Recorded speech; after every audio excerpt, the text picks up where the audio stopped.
जय जय रघुवीर समर्थ. भगवान वेदव्यासांनी रचलेला एक महान ग्रंथ ज्याला पंचम वेद असं म्हणतात. हा पंचम वेद म्हणजेच महाभारत, ज्याचं जय असंही नाव आहे. याची एक संक्षिप्त कथा घेऊन आम्ही आपल्या समोर येत आहोत माझ्या YouTube चॅनलच्या माध्यमातून. तो दिवस निवडलेला आहे व्यास पौर्णिमेचा, अर्थात गुरुपौर्णिमा, आषाढ पौर्णिमा, 10 जुलै 2025 गुरुवारच्या दिवशी. महाभारताबद्दल लोकांच्या मनात खूप चुकीच्या संकल्पना आहेत. त्याचं निराकरण या माध्यमातून आम्ही करत आहोत. 1,00,000 श्लोक संख्या असणारा हा महान ग्रंथ तो भगवान गणेशांनी लिहिला, व्यासांनी तो रचला. असं असताना तो ग्रंथ घरात ठेवू नये, तो वाचू नये, मग यासाठी त्यांनी लिहिला होता का? हा सामान्य प्रश्न आम्हा हिंदूंना पडला नाही. त्याचं निराकरण या कथेच्या माध्यमातून होईल.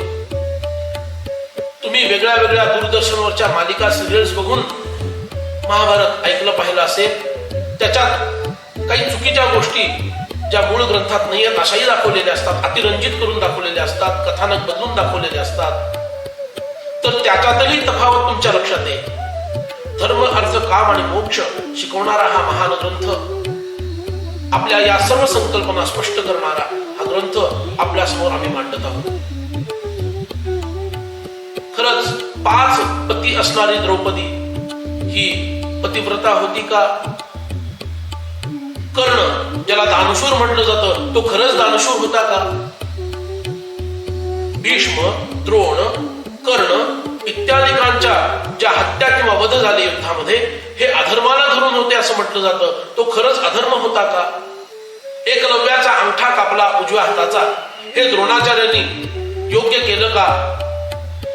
असे नानाविध प्रश्न या महाभारताच्या निमित्तानं, या कथेच्या माध्यमातून चर्चिले गेलेले आहेत आणि त्याच्यावरच्या तुमच्या मनातील संकल्पना स्पष्ट करण्याचा प्रयत्न केलेला आहे.